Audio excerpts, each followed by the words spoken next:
देश के विकास में बुनियादी ढांचा और ऊर्जा क्षेत्र का बहुत महत्वपूर्ण योगदान है। इस वर्ष के बजट में वित्त मंत्री ने इस क्षेत्र के विकास के लिए कई महत्वपूर्ण कदम उठाए हैं। 50,000 करोड़ रुपयों के कर मुक्त ढांचागत विकास कोष की स्थापना की गई है। उत्तर पूर्वी राज्यों में नई सड़क परियोजनाएं और उन्हें म्यांमार तक जोड़ने की बात कही गई है। ग्रामीण बुनियादी ढांचा कोष की राशि को बढ़ाकर 20,000 करोड़ रुपए किया गया है। इस वर्ष के बजट में सड़क और उद्योग गलियारों के विकास के लिए महत्वाकांक्षी लक्ष्य रखे गए हैं।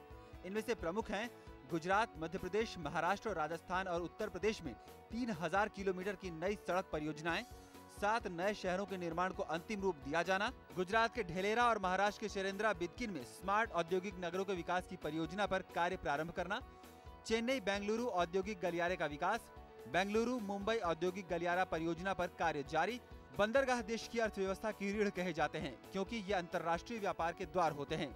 इस वर्ष के बजट में इस क्षेत्र को लेकर कई नई परियोजनाओं की घोषणा की गई है। इनमें प्रमुख हैं आंध्र प्रदेश और पश्चिम बंगाल में 2 नए बंदरगाहों की स्थापना, तमिलनाडु के वीएसी बंदरगाह में पीपीपी के जरिए नए बाहरी बंदरगाह का निर्माण करना, असम के बराक नदी पर लखीमपुर भंगा विस्तार को 6ठे राष्ट्रीय जलमार्ग के रूप में घोषणा करने के लिए संसद में विधेयक लाया जाएगा। इस वर्ष के बजट में ऊर्जा क्षेत्र पर विशेष ध्यान दिया गया है। विशेषकर कोयला, तेल और प्राकृतिक गैस क्षेत्र के विकास के लिए कई महत्वपूर्ण कदम उठाए गए हैं।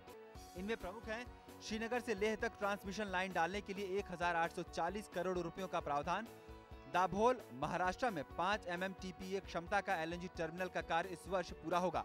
आयातित कोयले पर निर्भरता कम करने के लिए कोल इंडिया लिमिटेड के साथ भागीदारी के रूप में PPP की नीति, बिजली प्रदाता कंपनियों के लिए वित्तीय पुनर्गठन की योजना पर कार्य। वित्त मंत्री ने आशा जताई है कि बुनियादी ढांचे और ऊर्जा परियोजनाओं के लिए बजट में किए गए प्रावधानों से देश की विकास दर में तेजी आएगी।